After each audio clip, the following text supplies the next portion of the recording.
Évora, 2 de novembro de 1959. Hora aproximada, meio-dia. 2 objetos estranhos são observados a sobrevoar a cidade.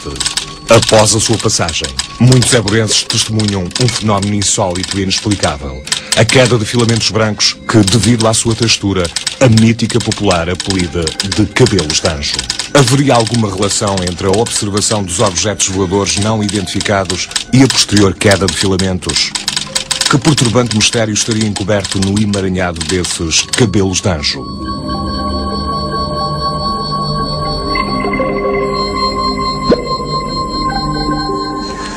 O caso de Évora, nos finais da década de 50, protagonizou um dos casos mais intrigantes e, quiçá, mais bizarros no âmbito da fenomenologia aérea não identificada em Portugal. Para além da presença de um objeto aéreo bem identificado em pleno meio-dia, local, a presença maciça de uma massa imensa de filamentos brancos que caíram sobre a cidade veio trazer um novo cambiante a este tipo de ocorrência. Sobre esta ocorrência, o professor Joaquim Guedes do Amaral, à data diretor da Escola Industrial e Comercial de Évora, que presenciou todos estes fenómenos insólitos, escreveu um relatório que ficou oculto durante quase 20 anos. Que segredo inquietante guardaria esse relatório? Para percebermos melhor todos os acontecimentos que levaram à sua elaboração, vamos recuar no tempo, até ao dia 2 de novembro de 1959. Aquele dia estava magnífico. No céu não havia uma única nuvem e a visibilidade era excelente.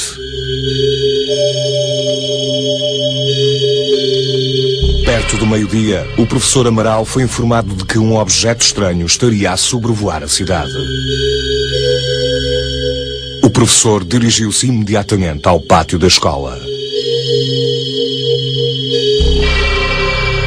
Aí, observou que no céu pairava um objeto redondo, de cor azul clara, que se deslocava lentamente deste para oeste.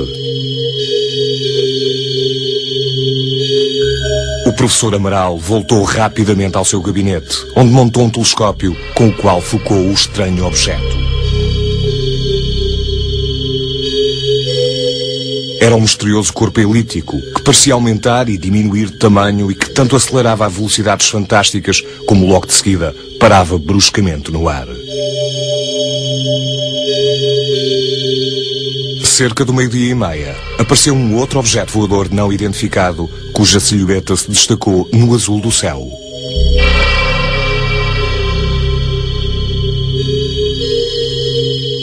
O novo objeto parecia ter um tamanho colossal e dava a estranha sensação de possuir um movimento ondulatório, semelhante ao de certas espécies marinhas que habitam nas grandes profundezas oceânicas.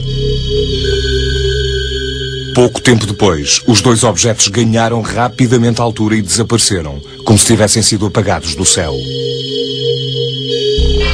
Os presentes no pátio da escola viram então estupefactos como, de grande altitude e verticalmente, caíam do céu numerosos filamentos de cor esbranquiçada que formavam pequenos emaranhados e que popularmente ficaram conhecidos pelo nome de cabelos de anjo.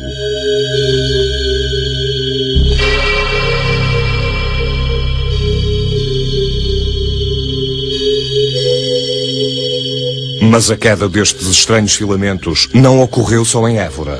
Horas antes, o mesmo fenómeno teria sido observado a mais de 100 de quilómetros, sobre a base aérea militar de Sintra, onde o piloto Conceição e Silva, que mais tarde viria a ser chefe do Estado-Maior da Força Aérea, se preparava para efetuar um habitual voo de treino.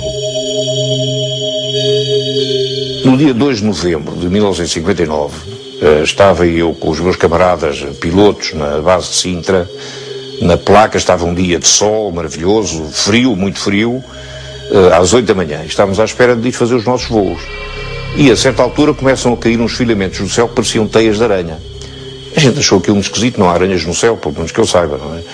E esses filamentos caíam-nos nas mãos e com o calor das mãos começavam-se a derreter, desapareciam. A gente achou aquilo esquisito, comentou e tal, o que será isto, o que não será e tal, mas entretanto fomos fazer os nossos voos e nunca mais nos lembrámos disso. Mas enquanto em Sintra a queda de filamentos só durou alguns minutos, em Évora continuaram a cair durante quase 4 horas, cobrindo os telhados da escola e das casas de toda a cidade. Tal facto permitiu que alunos, professores e demais habitantes da cidade apanhassem aquela substância pegajosa, semelhante a novelos de finas teias de aranha. O professor Amaral também recolheu alguns desses filamentos, com os quais preparou algumas lamelas para os submeter a uma análise mais profunda.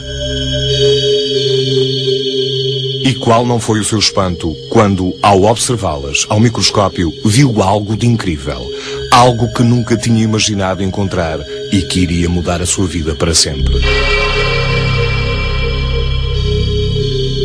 Envolto naqueles filamentos estava um minúsculo e estranho ser. Tinha pouco mais de 4 milímetros de comprimento e era formado por um núcleo central de onde saíam 10 tentáculos, envolvidos por uma substância gelatinosa, transparente e ligeiramente amarelada.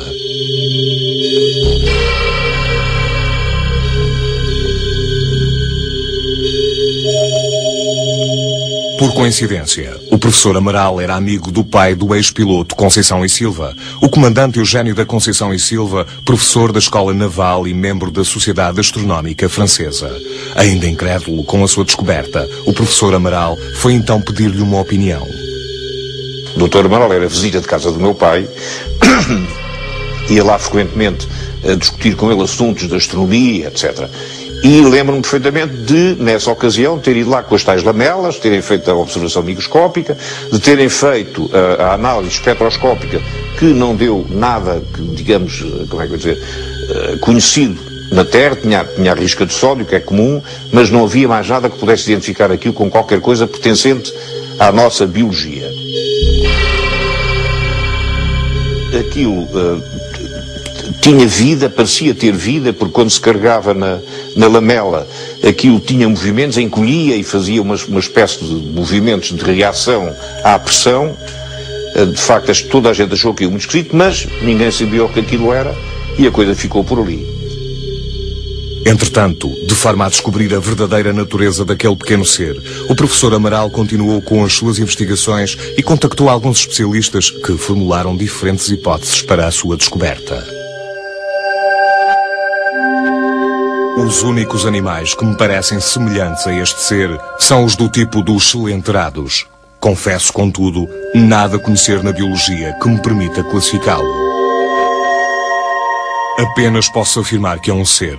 Nada posso dizer sobre a sua natureza, pois desconheço qualquer coisa igual na biologia. Isto é um animal e, por consequência, fora da minha especialidade. No entanto, a maioria destes pareceres não foram assinados pelos responsáveis, que posteriormente não os quiseram assumir publicamente. Este facto acabou por gerar alguma polémica no meio científico, bem como algum descrédito à idoneidade do professor Amaral.